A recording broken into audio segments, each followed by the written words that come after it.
కాల్పులు జరిగిన తర్వాత తన అన్నయ్య వినయ్ నార్వాల్ గంటన్నర పాటు బతికే ఉన్నాడని ఆయన సోదరి చెబుతున్నారు.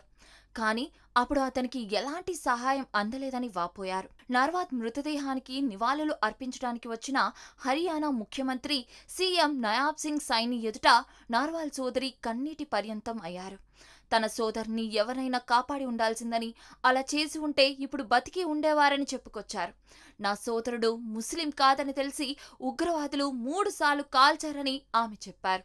వినయ్కు న్యాయం జరగాలని, అతన్ని చంపినవాడి తల కావాలని ఆమె ముఖ్యమంత్రి సైనిని డిమాండ్ చేశారు.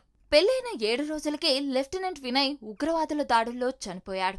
Indian Navy lieutenant Vinay Narwal, హిమాన్షిల పెళ్లి 2025 ఏప్రిల్ 16న జరిగింది.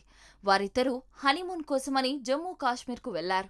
అక్కడ టూరిస్టులపై ఉగ్రవాదులు చేసిన దాడిలో లెఫ్టినెంట్ వినయ్ నర్వాల్ చనిపోయాడు.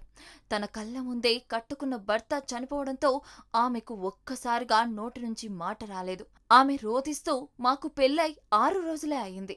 ఈ ఘటన జరిగినప్పుడు మేము పానీపూరి తింటున్నాం.